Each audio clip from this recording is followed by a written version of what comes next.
এক ছিল ছোট্ট ছেলে, নাম ছিল রাহুল। রাহুল খুব চঞ্চল আর সাহস। সে তার গ্রামের পাশে থাকা জঙ্গলে প্রায়ই খেলতে যেত। তার মা তাকে বারবার বলত, জঙ্গলে বেশি ভেতরে যাস না, বাঘ থাকতে পারে। কিন্তু রাহুল তো আর কথা শোনে না। একদিন রাহুল জঙ্গলে অনেক গভীরে চলে গেল। সে পাখি ধরতে গিয়ে হঠাৎ করেই দেখে একটা বড় বাঘ তার সামনে দাঁড়িয়ে আছে। বাঘটি রাহুলকে দেখেই গর্জন করে উঠল। রাহুল ভয়ে কাঁপতে লাগল, কিন্তু তার বুদ্ধি হারাল না। সে বাঘকে বলল, তুমি এত বড়, আর আমি এত ছোট। আমাকে খেলে তোমার পেট ভরবে না, তার চেয়ে আমার সাথে খেলা করো। আমি খুব মজার খেলা জানি। বাঘ অবাক হয়ে রাহুলের কথা শুনল। বাঘটি বলল, খেলা? কেমন খেলা? রাহুল মাটি থেকে একটা লাঠি তুলে বলল, আমরা লাঠি দিয়ে গোল আঁকব। যে ঠিকমতো আঁকতে পারবে না, সে হেরে যাবে।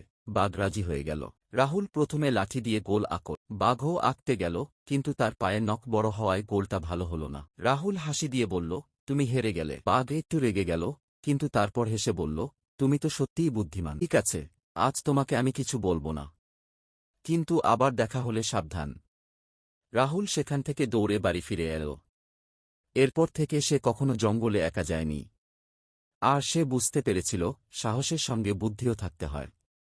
গল্পের শিক্ষা: বিপদে সাহস ও বুদ্ধি দিয়ে কাজ করলে সমস্যার সমাধান হয়।